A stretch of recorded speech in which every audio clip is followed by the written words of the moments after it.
Bismillahirrahmanirrahim. Assalamualaikum warahmatullahi wabarakatuh. Innal hamdalillah nahmaduhu wa nasta'inuhu wa nastaghfiruh wa na'udzu billahi min shururi anfusina wa min sayyiati a'malina. Man yahdihillahu fala mudilla lahu wa man yudlil fala hadiya lahu. أشهد أن لا إله إلا الله وحده لا شريك له وأشهد أن محمدا عبده ورسوله. قال الله تعالى في كتابه الكريم: أعوذ بالله من الشيطان الرجيم. يا أيها الذين آمنوا اتقوا الله حق تقاته ولا تموتن إلا وأنتم مسلمون. يا أيها الناس اتقوا ربكم الذي خلقكم من نفس واحدة وخلق منها زوجها وبث منهما رجالا كثيرا ونساء واتقوا الله الذي تساءلون به والأرحام إن الله كان عليكم رقيبا. يا أيها الذين آمنوا اتقوا الله وقولوا قولا سديدا يصلح لكم أعمالكم ويغفر لكم ذنوبكم ومن يطع الله ورسوله فقد فاز فوزا عظيما. أما بعد، فإن أصدق الحديث كتاب الله وخير الهدي هدي محمد صلى الله عليه وسلم وشر الأمور محدثاتها وكل محدثة بدعة وكل بدعة ضلالة وكل ضلالة في النار. Alhamdulillah, kita selalu memuji dan bersyukur kepada Allah Subhanahu wa ta'ala dengan pujian yang paling sempurna yang kita panjatkan dan persembahkan hanya kepada Allah Tabaraka wa Ta'ala, Rabb, pemilik dan penguasa semesta alam ini.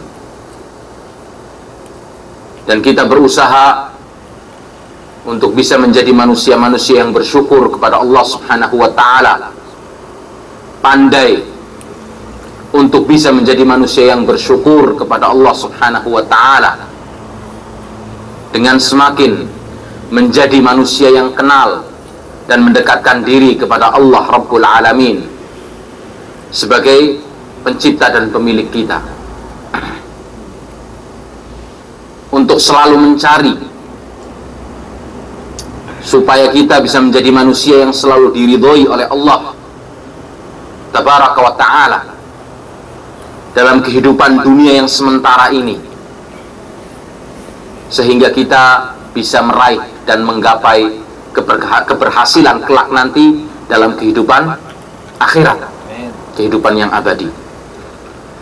Salawat dan salam yang selalu terkumandang kepada junjungan kita Nabi besar Muhammad sallallahu alaihi wasallam, kepada keluarganya,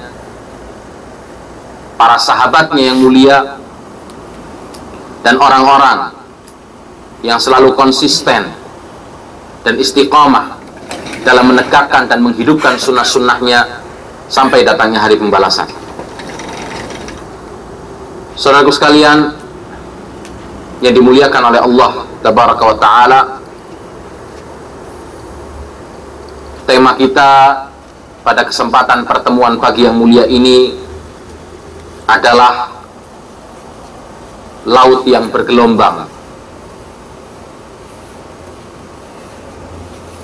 Dan kajian kita pada kesempatan pagi hari ini akan menceritakan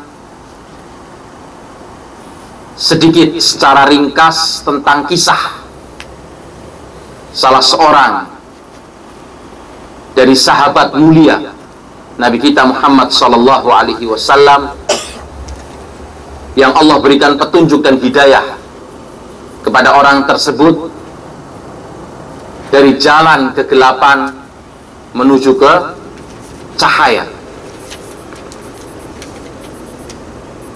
dari bergelimangnya dia di dalam lumpur kemusyrikan menjadi manusia yang mengikuti petunjuk Allah Subhanahu wa Ta'ala melalui nabinya Muhammad sallallahu alaihi wasallam dan mendampingi beliau sallallahu alaihi wasallam dan menjadi salah satu dari sahabat beliau yang mendapatkan kemuliaan dengan wafat dalam keadaan syahid fi sabilillah, di jalan Allah Subhanahu wa taala.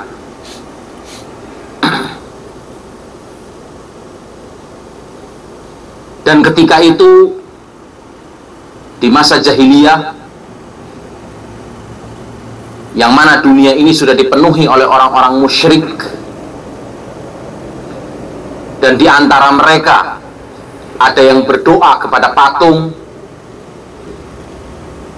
dan ketika itu juga ada sebagian manusia yang menaruh harapan kepada kuburan.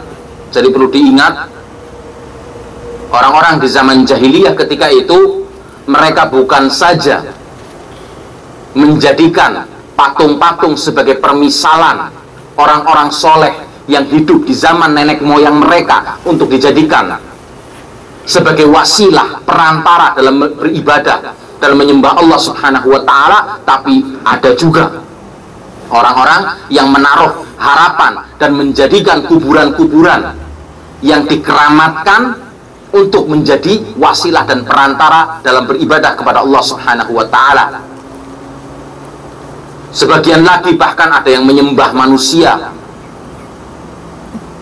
ada yang mengagungkan pepohonan atau benda-benda yang lainnya. Dan apabila kita menilik di zaman kita sekarang ini pun, saya pernah mendengarkan sebuah ceramah yang disampaikan oleh salah seorang masyayikh dan ustadz di Saudi sini, yang ketika itu dia melakukan survei dan turun langsung ke India. Kemudian dia abadikan perjalanan dia itu dalam sebuah kaset dan menjadi sebuah kisah dakwah dia ketika turun di India. Kalau tidak salah Syekh Khalid Ar-Rashid, yang dia sebut judul kasetnya itu adalah Ar-Rihlah ila Alamil Ajaib, perjalanan menuju ke negeri ajaib. Karena kata dia, saya mendapatkan sebuah kenyataan dan keadaan di zaman sekarang ini pun yang akal pun tidak bisa mencernanya. Dan alhamdulillah kita berada pada hidayah Islam. Kita dilahirkan dari rahim ibu-ibu kita dalam keadaan menyandang dua nama besar, Islam dan iman. Kita bersyukur kepada Allah Subhanahu wa taala dibandingkan mereka yang ternyata manusia yang Allah berikan kelebihan akal, tapi ternyata mengkultuskan, memuliakan dan mengagungkan binatang yang derajatnya lebih rendah dan bahkan dijadikan sebagai Tuhan dan sesembahan. Walaupun perumpamaannya dan permisalnya di Indonesia juga ada, ya kan? Yang terkenal diantaranya adalah Kebo Kiai Slamet, sampai dinamakan Kiai, sebuah nama mulia. Kiai itu kan nama mulia, tidak disandangkan kecuali oleh orang-orang, ya kan, ahli agama, para ulama, ahli ilmu, yang seharusnya para ahli ilmu ini adalah merupakan orang yang dipuji oleh Rasulullah Sallallahu Alaihi Wasallam, apalagi oleh Allah Subhanahu Wa Taala. Kenapa? Karena mereka adalah pewaris para nabi. Saking sudah campur aduk antara yang hak yang batil, maka bukan dukun lagi yang dibilang kiai, tapi apa? Kebo pun dibilang kiai, keris pun dibilang kiai. Dan rupanya yang harus mandi bukan cuma manusia, kerisnya pun tiap tahun dimandikan. Cuma bedanya kalau kita orang Indonesia seminggu, oh bukan seminggu, sehari. Mandi berapa kali? 3 kali, 2-3 kali. Tapi kalau kiai keris ini, ya kan, setahun sekali. Dan kerisnya orang Indonesia lebih mantap, karena nggak lempeng, belok-belok Pak. Jadi kalau buat nusuk, ya kan, sobeknya lebih besar, matinya lebih cepat. Kenapa? Mencong-mencong, belok-belok kayak gini. Semoga ini bukan pertanda. Pertanda kenapa? Belok-beloknya ini karena negaranya nggak selesai-selesai korupsinya.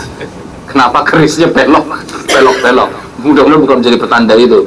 Tapi kita berdoa mudah-mudahan ini menjadi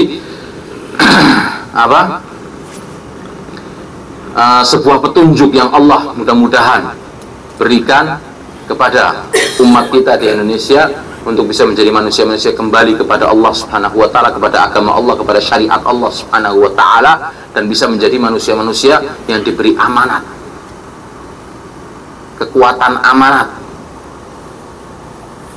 dalam melaksanakan segala sesuatu. Dan Allah pun Subhanahu wa ta'ala memandang manusia ketika itu dalam kejahiliahnya dengan penuh rasa murka, baik yang Arab maupun non-Arab, kecuali sisa-sisa dari ahli tauhid, dari kalangan ahli kitab, ataupun dari kalangan orang-orang kufar Quraisy yang masih memegangi ajaran atau sisa ajaran dari agama Nabi Ibrahim alaihissalam. Nah, di antara orang-orang yang tersesat itu adalah seorang petinggi kalangan atas yang dia namanya adalah Amr bin Al-Jamuh. Siapa? Amr bin Al-Jamuh. Amr bin Al-Jamuh ini memiliki sebuah patung yang bernama Manaf, patung Manaf, yang dia jadikan sebagai objek untuk mendekatkan diri kepada Allah Subhanahu wa ta'ala melalui patung tersebut. Karena pada hakikatnya orang kufar Quraisy pun ketika itu mereka tahu siapa pencipta mereka. Tauhid rububiyah mereka tahu. Tapi apa tujuan mereka menancapkan patung-patung tersebut? Seperti tadi saya katakan, tujuannya adalah sebagai permisalan dari orang-orang soleh yang pernah hidup di zaman nenek moyang mereka, yang orang-orang soleh ini diagungkan, dimuliakan, dicintai, sehingga ketika itu orang-orang soleh ini meninggal, kemudian untuk mengabadikan jasa para pahlawan dan orang-orang yang dia muliakan ini, dibuatlah patung. Awal mulanya modalnya adalah rasa cinta untuk menambah semangat dalam melaksanakan amal soleh setelah kalangan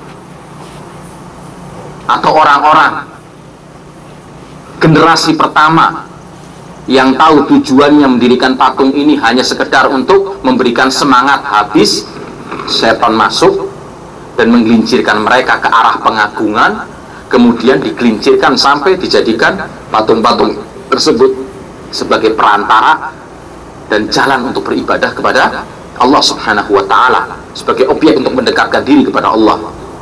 Dia pun bersujud di hadapan patung tersebut.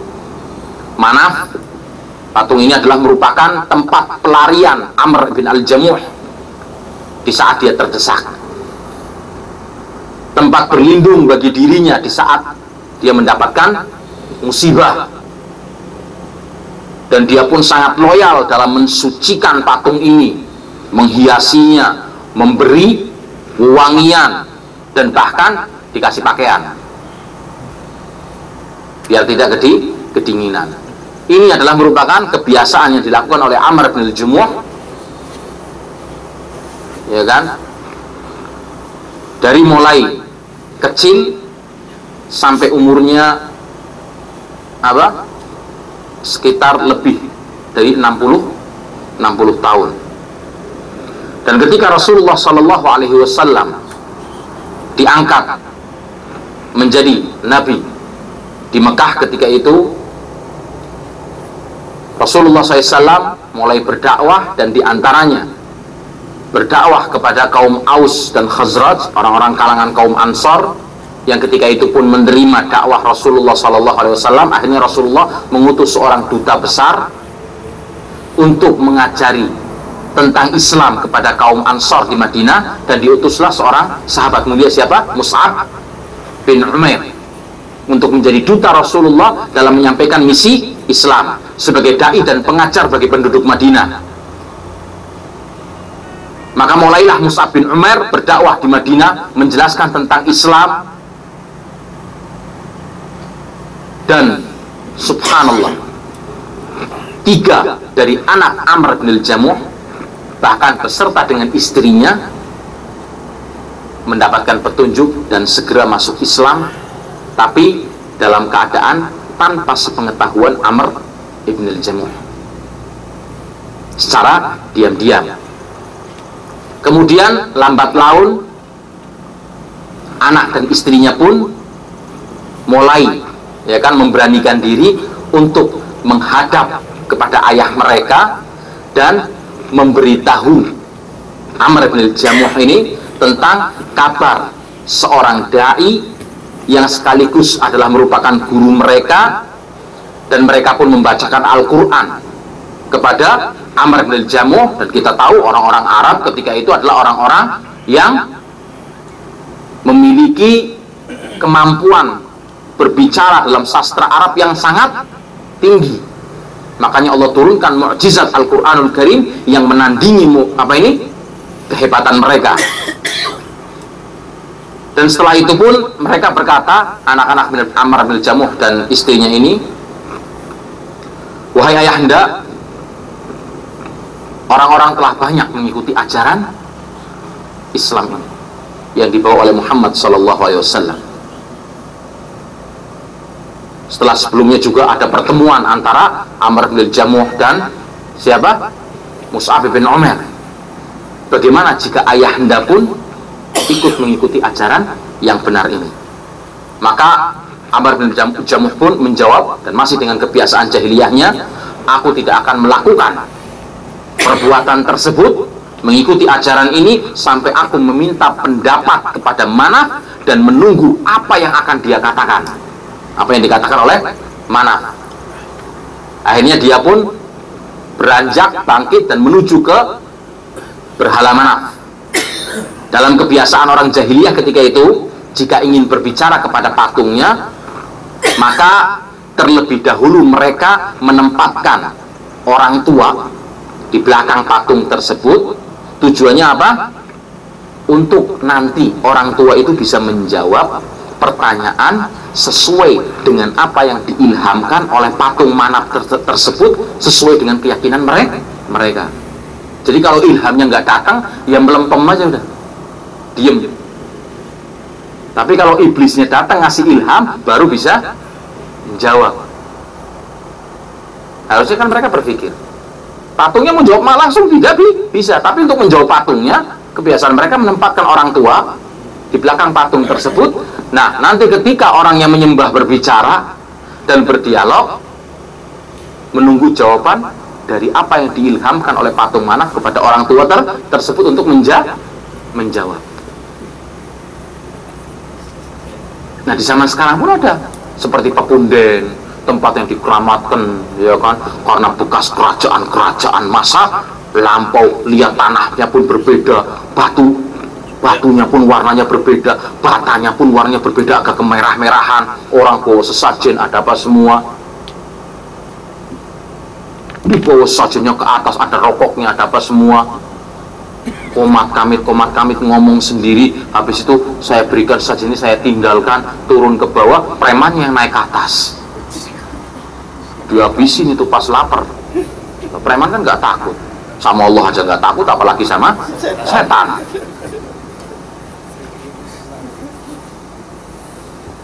Orang tukang maksiat kok, iya kan, sama Allah aja nggak takut, apalagi sama setan. Udah bareng-bareng memang. Setannya pun mengundurkan diri, udah nggak usah dirusak, udah rusak sendiri. Kalau sayanya kelamaan di situ juga saya lama-lama ikut rusak lebih, ya kan? Jadi udah cukup, udah nggak usah diutus lagi, udah rusak jalan sendiri. Nah besoknya datang, wah sesajennya habis, rokoknya sudah habis, semuanya sudah habis. Masya Allah, kebetulan istrinya yang dekat pepunden itu terus, iya tadi malam, ini setannya nih, suaminya yang habisin. Nah seperti itu. Nah kemudian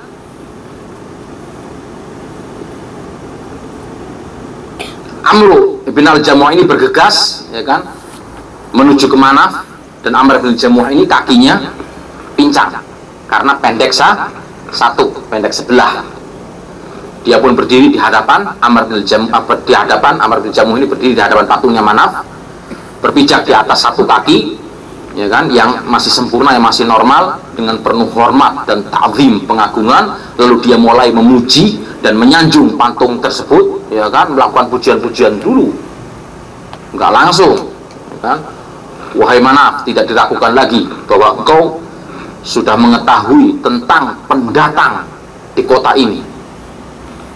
Sesungguhnya dia tidak menginginkan kejelekan kecuali atasmu, wahai Manaf, karena mereka menginginkan kita berpindah dari ketaatan kepadamu, dari peribadahan kepadamu. Mereka tidak ingin kecuali memberhentikan kami untuk beribadah kepadamu, wahai Manaf. Oleh karena itu berilah petunjuk kepada kami, wahai Manaf. Namun Manaf pun terdiam, 1000 bahasa, dan terus memang akan terdiam, tidak menyahut sedikit pun. Dan si Amr bin Jamuh pun mengulang lagi perkataannya, namun tetap tidak ada jawaban karena ilhamnya tidak datang kepada orang tua yang ditempatkan di belakang patung tersebut. Maka Amr bin Jamuh pun mengatakan, mungkin engkau sedang marah, wahai Manaf. Baiklah, aku akan diam sampai kemarahanmu reda, ya kan. Kemudian dia pun berlalu, meninggalkan patung tersebut biar marahnya hilang dahulu, karena tidak ada jawaban apa-apa. Nah akhirnya anak dan istrinya pun berpikir, mencari, ya kan, cara bagaimana supaya bapaknya itu bisa menggunakan otaknya. Dikasih otak kok didiamkan, ditaruh di museum tidak digunakan. Gimana biar otaknya berpikir kalau apa yang dia lakukan itu salah, supaya dia bisa mendapatkan jalan hidayah. Akhirnya berkumpul anak-anaknya, termasuk istrinya juga. Ketika malam telah tiba dan gelap, ya kan, telah menyelimuti seluruh, ya kan, kota, maka anak-anaknya Amr bin Jamuh datang ke patung Manaf, lalu digotong dan diambil patung tersebut dan dibuang, ya kan, di tempat kotoran dan tempat pengumpulan bangkai. Antum kan tahu, dulu itu orang desa kalau, ya kan, membuat apa ini untuk tempat sampah itu kan dibuatin dipacul, dibuatin tempat, ya kan. Lalu kemudian nanti bekas-bekas apa saja ditaruh di situ, dibakar, kemudian ditimbun. Ini kebiasaan orang Arab juga seperti itu. Sekarang sudah jarang kita lihat, ya kan, tempat sampahnya sudah modern semua. Tapi dulu, ya kan, mereka buat lubang untuk menaruh dan membuang sampah. Nah patungnya dibuang di situ. Di pagi harinya Amru bin al-Jamuh ingin kembali mendatangi patungnya, karena kemarin masih belum ngasih jawaban tentang apa yang dia ingin, ya kan, musyawarahkan dengan patung tersebut melalui orang tua juga yang ditaruh di belakangnya. Kemudian dia pun ingin memberikan penghormatan kembali, namun begitu sampai di tempat patungnya sudah tidak ada. Loh, kemana ini patungnya? Marah, berteriak, wailakum. Ya kan, orang Arab kalau ngomong wailakum atau wailak, ya wailak, kurang ajar. Siapa ini yang ngambil Tuhan kita? Siapa yang berani menyerang dan memindahkan Tuhan ini? Seluruh anggota pun, keluarga pun terdiam, pura-pura tidak tahu. Kita semua juga tidur. Akhirnya si Amr bin Jamuh pun menjadi goncang dan penuh dengan rasa marah campur bingung, ya kan, keluar dan mencari kemana larinya Manaf ini, atau siapa yang ngambil Manaf. Ternyata ketika telah dia cari, dia dapati Manaf sebagai berhalanya ini tergeletak di mana? Di jamban. Kita bisa katakan jamban, ya kan, tempat pembuangan kok. kan, dalam posisi terjungkir, kepalanya ada di bawah, kakinya ada di atas, dan dia kaget. Akhirnya dia pun mengambil patung tersebut sebagai Tuhannya dan dikeluarkan, dibersihkan, ya kan, dicuci lagi, dikasih wangian dan dikembalikan ke tempat semula. Kemudian Amr bin Jamuh pun berdialog, mengajak bicara patungnya ini, demi Allah, wahai Manaf, kalau aku tahu siapa pelaku kejahatan ini, ya kan, pasti saya akan menyiksanya, saya akan menghabisinya, saya akan habisi. Kemudian pada malam harinya diulangi oleh anak-anaknya, masih belum sadar nih bapaknya. Diambil lagi patung Manafnya, ya kan, kemudian digontong dan dilemparkan lagi ke tempat yang sama. Di pagi harinya Amr bin Jamuh pun mencari lagi. Dia lihat tidak ada patung di tempat biasa untuk dia menyembah, dia cari lagi. Biasa, ya kan, kata orang Jawa Timur, sambil misuhi, sambil apa? Ngata-ngatain, sambil marah-marah, mengeluarkan ancaman, ya kan, siapa yang mengambil patung ini. Kemudian setelah dia keluar, dia cari, dia dapati di lubang kotoran juga, dan tersungkur juga dengan kepala di bawah. Dia ambil lagi, dia bersihkan, dia berikan wangian, dikembalikan lagi ke tempat asalnya. Kemudian anak-anaknya pun terus mengulangi perbuatan tersebut, ya kan, terhadap sang Manaf ini, patung ayahnya ini, setiap malam, dan ayahnya pun berulang kali, ya kan, mengambil patungnya ini dari tempat kotoran setiap pagi harinya. Nah, ketika si Amr bin Jamuh ini sudah lelah dengan kejadian ini, akhirnya dia pun mendatangi patungnya sebelum tidur dan berkata dengan ucapan orang Arab, ya kan, waihak ya Manaf, innal anza la tamna'u ustaha. Celaka kau wahai Manaf, kambing betina pun bisa melindungi pantatnya sendiri, tapi kamu nggak bisa. Ini perkataan kiasan orang Arab, ya kan, innal anza, ya kan, ya Manaf, innal anza la tamna'u ustaha. Kalau bukan waktu kawin, mau binatang dikawini oleh pejantannya? Nggak mau kan, langsung disundul, ya kan. Atau kucing kalau bukan waktunya kawin nggak mau. Nah, ya kambing betina pun bisa melindungi pantatnya sendiri dari siapa? Dari pejantan. Kamu nggak bisa sebagai Tuhan. Mulai terbuka sedikit, tapi belum. Kemudian dia pun mengambil pedang dan menggantungkan pedang tersebut di leher patung ini. Itu. Dan berkata si Amr bin Jamuh, lawanlah musuhmu sendiri, saya udah capek. Masa kamu Tuhan saya terus yang bela? Bela dong diri kamu sendiri. Nah, akhirnya ketika malam telah gelap juga, anak-anaknya kembali melakukan programnya, ya kan, diambil patungnya beserta dengan pedangnya, ada apa, dan ditambah plus apa, ada bangkai anjing diikatkan bersama patungnya. Bangkai anjingnya dilemparkan ke tempat yang sama, yang isinya kotoran tadi, kejamban tadi. Di pagi hari Amr bin Jamuh bangun dan melihat patungnya sudah nggak ada seperti biasa. Oh, dia ingin lihat terjadi peperangan nggak? Tadi malam udah dikasih pedang, ada apa? Kemudian ketika dia dapati patungnya dalam keadaan mengenaskan, bukan lagi tersungkur, tapi bareng gabung sama bangkai anjing beserta dengan pedangnya di dalam, ya kan, sumur. Kalau orang kita ngomongnya belumbang, ya Pak, ya kan, belumbang apa bahasa Indonesianya ini? Ali, apa bahasa Indonesia belumbang?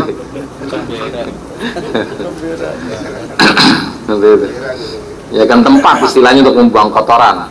Kemudian dia mengatakan dan mengeluarkan sebuah syair, wa rubba yabulu tha'laban bi ra'sihi laqad khaba man balat alaihi tha'alib. Barangkali sepasang musang telah mengencingi kepalamu. Sungguh sengsara orang yang seekor musang pun bisa mengencingi kepalanya. Ya, artinya kalau misalnya ada kucing sekarang datang, terus tahu-tahu ngangkat kakinya satu, terus mau kencing, kita kan loncat atau tendang. Nah ini ada seekor musang terus mengencingi, kita diam tok melongo. Oh berarti ini orang sudah puncak dalam kebodohan. Kamu Tuhan tapi nggak bisa berbuat apa-apa. Akhirnya mulai luluhlah Amr bin Jamuh dan mengetahui hakikat sebenarnya dan bagaimana peribadahan yang benar kepada Allah Subhanahu wa Ta'ala, dan mengikuti jejak anak-anaknya dan istrinya, dan akhirnya ringkas cerita dia masuk Islam dan menjadi orang yang mulia dengan keislamannya, dan menjadi salah satu dari sahabat Nabi Muhammad SAW, dan ikut terus berlomba-lomba beserta dengan orang-orang soleh, ya kan, dalam beramal dan melaksanakan ketaatan kepada Allah Subhanahu wa Ta'ala, dan berjuang di berbagai medan perjuangan demi agama, demi tegaknya agama Islam. Salah satu contohnya adalah ketika kaum muslimin hendak melaksanakan jihad dalam perang Badar, perang pertama kali yang didirikan oleh Rasulullah SAW, ya kan, untuk melawan kemusyrikan, penyembahan kepada selain Allah Subhanahu wa Ta'ala. Amr bin Jamuh sudah bersemangat ingin ikut walaupun kakinya pincang satu. Tapi kemudian anak-anaknya melihat semangatnya bapaknya ini, akhirnya anak-anaknya pun kasihan dan mencegah bapaknya untuk ikut serta, ya kan, karena apa? Pertama cacat, kedua umurnya pun sudah lanjut. Biarkan bapak tenang aja, kita saja anak-anaknya yang berangkat jihad. Dan di kakinya yang cacat ada luka, yang lukanya itu pun sudah semakin parah, semakin menyulitkan dia juga untuk berjalan. Namun tetap dia bersikeras untuk berangkat berjihad dan ikut dalam perang Badar. Akhirnya tidak ada cara lain karena ngototnya bapaknya dan keras kepalanya bapaknya untuk tetap ikut berjihad. Akhirnya anak-anaknya pun berangkat menghadap Rasulullah SAW dan meminta kepada Rasulullah SAW, ya kan, dan menceritakan tentang keadaan bapaknya untuk bisa mencegah bapaknya biar tidak ikut. Akhirnya Rasulullah pun melihat keadaannya, ya kan, memerintahkan Amr bin Jamuh untuk tetap tinggal di Madinah,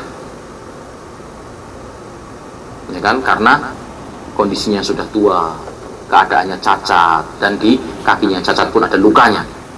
Rasulullah memerintahkan untuk dia tetap, ya kan, duduk di Madinah, karena yang memerintahkan Rasulullah dia tidak bisa berbuat apa-apa lagi, perintah dari Rasulullah SAW. Nah, ketika datang perang yang kedua, yaitu perang Uhud, ya kan, dan dikumandangkan jihad, Amr bin Jamuh pun, ya kan, ingin ikut serta kembali untuk berjihad. Namun dihalang-halangi juga oleh anaknya. Anaknya kembali mencegah, jangan, bapak nggak usah ikut. Tapi ketika dia melihat anak-anaknya selalu mencegah dan menghalangi untuk bisa ikut jihad, akhirnya dia sendiri mendatangi Rasulullah SAW dan berkata, wahai Rasulullah, anak-anakku ingin menghalangiku untuk aku bisa berjihad bersamamu. Maka ketika itu Rasulullah pun menjawab, ya kan, innallaha qad abarak, wahai Amr bin Jamuh, sungguhnya Allah telah memberi udzur bagi kamu, karena kamu bukan orang yang memang sengaja tidak ingin berangkat berperang, tapi keadaan kamu, ya kan, tidak memungkinkan. Kau adalah orang yang sudah mendapatkan udzur. Kemudian dijawab oleh Amr bin Jamuh dengan perkataannya untuk melihat bagaimana keadaan sahabat Nabi Muhammad SAW, bagaimana kecintaan mereka terhadap Rasulullah, bagaimana kecintaan mereka terhadap Islam, bagaimana kecintaan mereka terhadap tauhid, dan semangat mereka dalam melaksanakan amal soleh. Amr bin Jamuh ini mengatakan, ya kan, ketika Rasulullah mengatakan engkau telah mendapatkan udzur, dijawab oleh Amr bin Jamuh, innallah, apa ini, ya Rasulullah, wallahi inni la arju an afa'a bi arjati hadhihi fil jannah. Wahai Rasulullah, saya menginginkan dan mengharap, ya kan, aku bisa menginjakkan surga dengan kakiku yang pincang ini. Aku ingin mendapatkan mati syahid dan masuk surga dan menginjakkan kakiku di surga ini dengan kakiku yang pincang ini. tetap dia ingin ikut.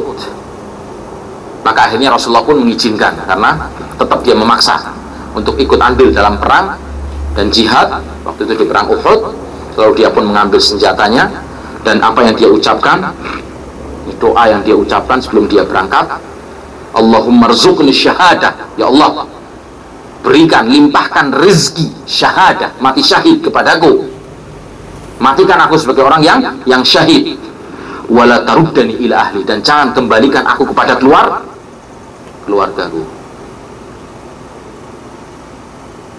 Orang-orang seperti ini, ya kan, bagaimana tidak akan mendapatkan kemuliaan dari Allah Subhanahu wa ta'ala? Bagaimana tidak akan mendapatkan kejayaan dari Allah? Bagaimana tidak akan mendapatkan kemenangan?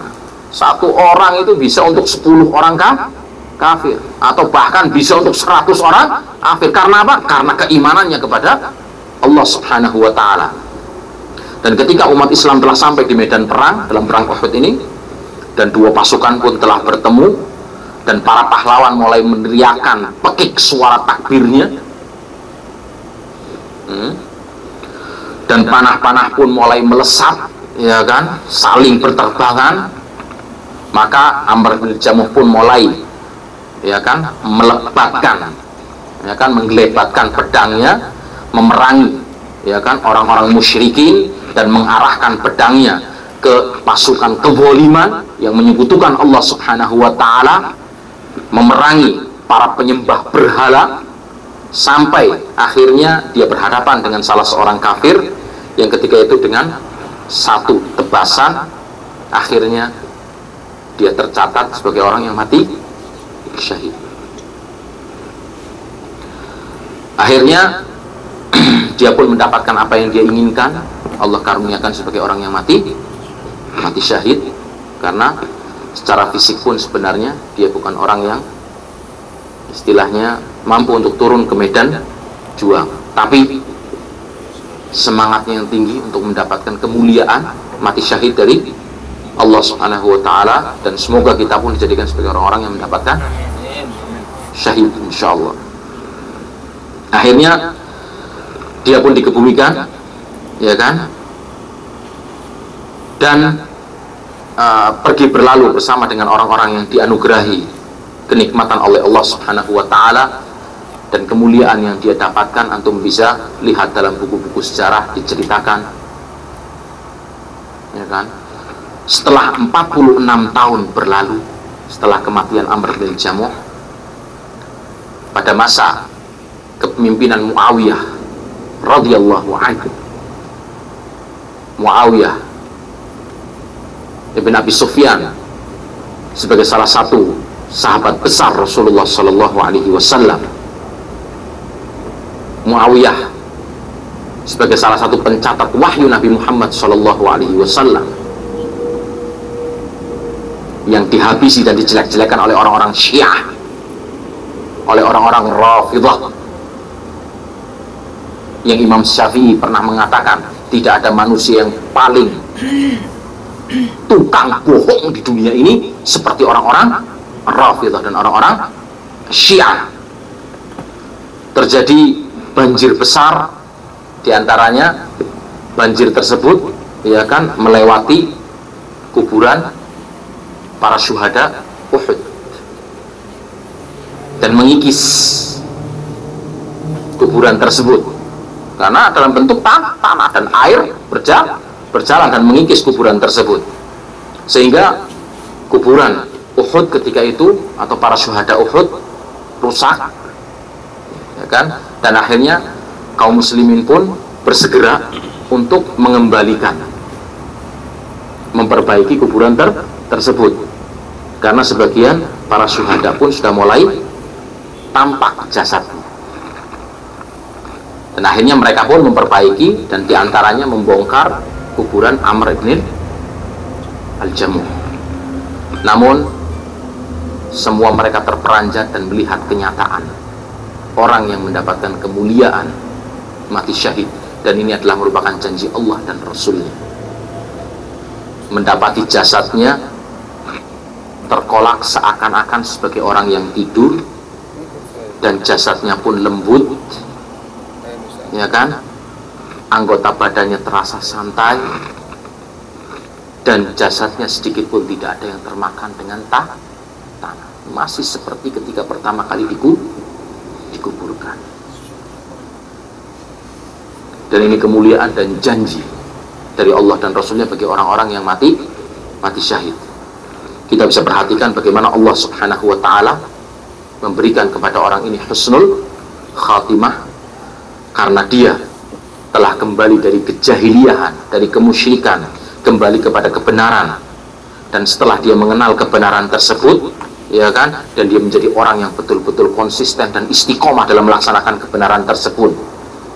Bahkan coba perhatikan bagaimana Allah Subhanahu wa ta'ala menampakkan kemuliaan, menampakkan karomahnya ketika dia masih hidup di dunia, padahal dia sudah terkubur. Mengapa orang ini seperti ini? Karena dia adalah manusia-manusia yang merealisasikan la ilaha illallah, sebuah kalimat yang menyebabkan langit dan bumi ini menjadi tegak. Dan atas dasar kalimat inilah Allah Subhanahu wa ta'ala memberikan fitrah kepada seluruh makhluk. Ini adalah merupakan kalimat sebagai kunci dari pintu surga. Ini adalah merupakan kalimat yang menjadi fondasi dan pendukung kebenaran, praktek dan realisasian agama kita. Yang kalau rusak pemahaman kita terhadap la ilaha illallah ini, akan hancur dan rusak seluruh agama kita. Kalimat ini adalah merupakan menjadi sebab untuk masuknya orang ke dalam surga Allah Subhanahu wa ta'ala. Kalimat ini adalah merupakan sebab untuk tidak kekalnya seorang di dalam api neraka. Dan karena kalimat ini pula lah surga dan neraka diciptakan oleh Allah untuk membedakan mana manusia yang menegakkan kebenaran dan taat kepada Allah, dan mana manusia yang kufur dan tidak mau taat kepada Allah Subhanahu wa ta'ala. Dan bahkan karena kalimat ini pula segenap makhluk umat manusia terbagi menjadi mukmin dan kafir, baik dan jahat. Tidaklah kaki seorang hamba beranjak pada hari kiamat kelak nanti dari hadapan Allah Subhanahu wa ta'ala kecuali setelah ditanyakan oleh Allah kepada orang tersebut tentang dua hal. Pertama, apa yang kalian sembah, dan apa tanggapan kalian terhadap dakwah para rasul yang sudah pernah Allah utus kepada mereka sebagai pembawa kebenaran agama dan ibadah kepada Allah Subhanahu wa ta'ala. Sekali lagi, semoga Allah Subhanahu wa ta'ala memberikan petunjuk kepada kita dan selalu melimpahkan hidayahnya dan memberikan ketepatan dan taufik kepada kita untuk kita bisa beribadah kepada Allah dengan secara benar, menegakkan peribadahan dan syariat Allah secara benar, dan bisa menjadi manusia-manusia yang mempraktekkan dan merealisasikan apa yang telah dicontohkan, diajarkan oleh junjungan kita Nabi besar Muhammad SAW dalam memahami dan mempraktekkan Islam, sehingga kita bisa menjadi manusia-manusia yang selalu diridhoi oleh Allah Subhanahu wa ta'ala dan dikumpulkan di dalam surganya. Subhanakallahumma wa bihamdika asyhadu an la ilaha illa anta astaghfiruka wa atubu ilaik. Wassalamualaikum warahmatullahi wabarakatuh.